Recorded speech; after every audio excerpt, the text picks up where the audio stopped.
Hello from the beanbag and welcome to today's Daily Encouragement with Naomi. Thanks for joining me. So good to have you here. In today's video, we are going to just talk about the beauty of being single, if you are single. Now, I know for a lot of us that are single, it's not easy, especially if you are still single in your 30s and 40s, even late 20s, because a lot of your friends are married and have children and are in that stage of life, and you're in a very different stage of life.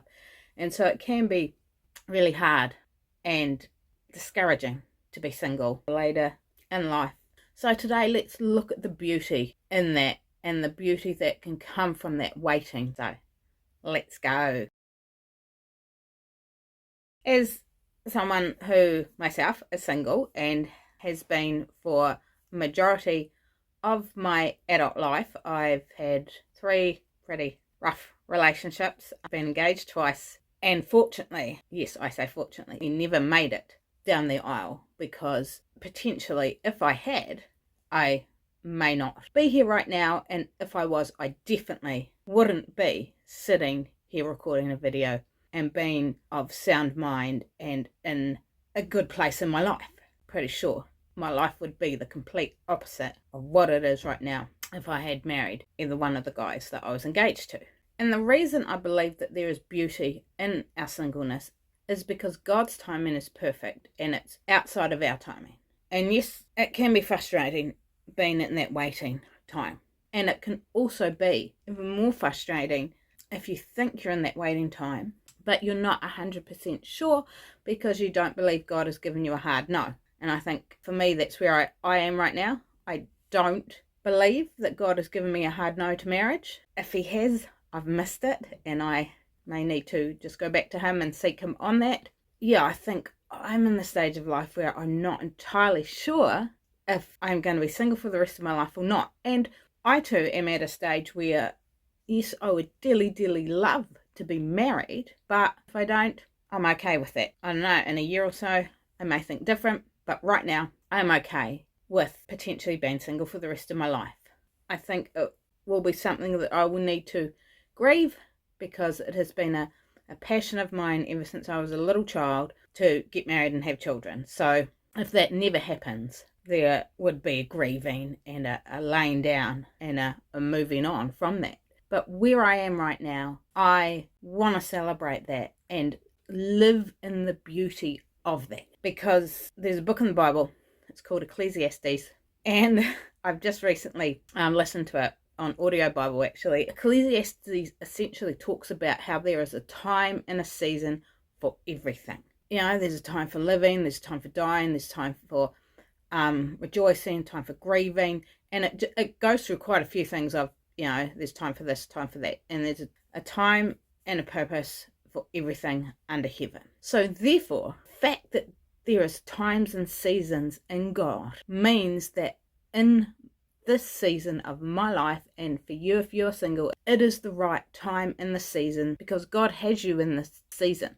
I think sometimes in life there are seasons that we go through that God doesn't move us onto the next season until we have lived this season well and we have done all that he wants us to do in this season before we move on to the next. In God, seasons can be a day, a week, a month, or they can be years and years, because God is outside of time. And so however long that season is in our lives is nothing compared to God's big picture. The reason I think it's important to find the beauty in each season, and particularly to find the beauty in your singleness, because even in Christian circles, well-meaning Christians are always like, oh, when are you getting married? Are you with someone? Have you got someone? You know, oh, yes, I see you're still single, and, you know, potentially they will try and set you up with people. And I think the pressure within our Christian communities, and then the pressure from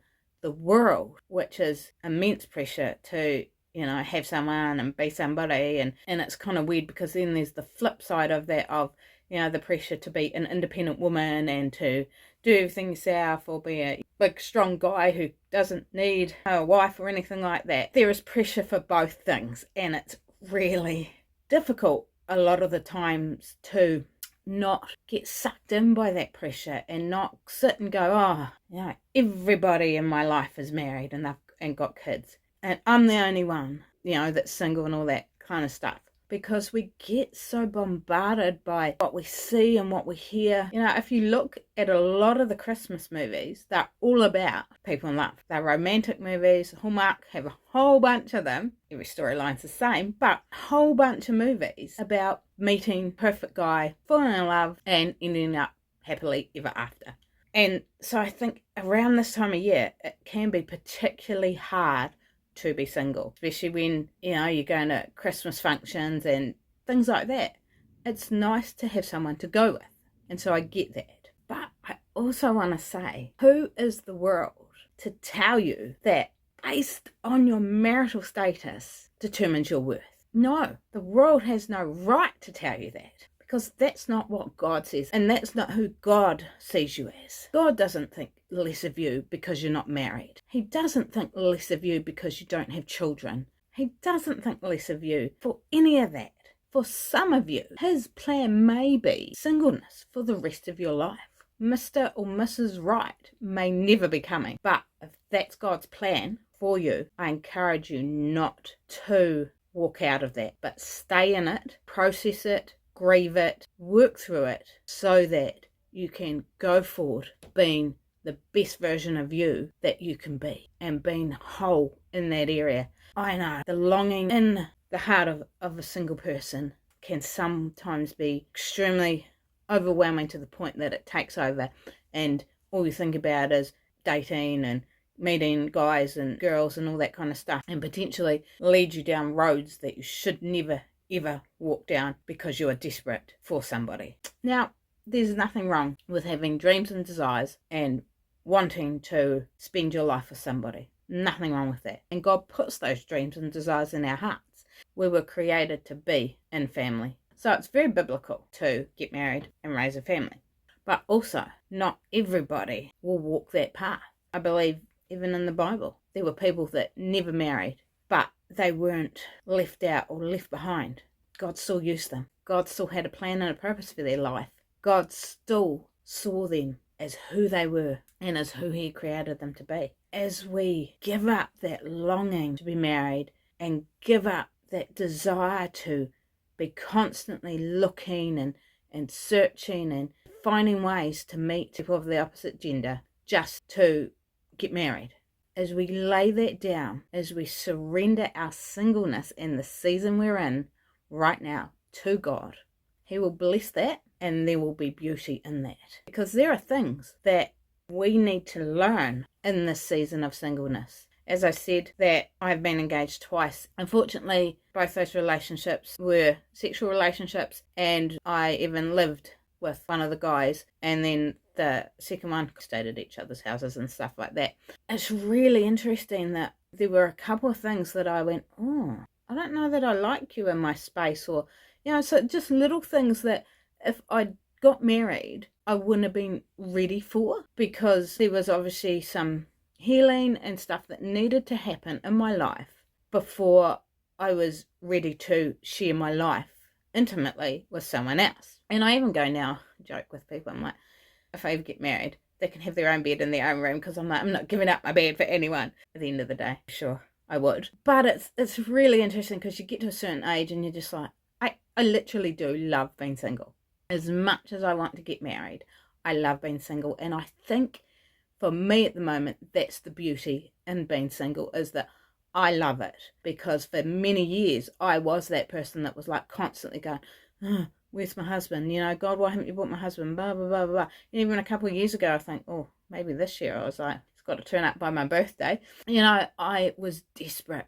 I was absolutely desperate to get married and have kids. And it hasn't happened so far. But I think another key is, as you embrace the season you're in, you're not constantly looking and going, quick, get me into that season.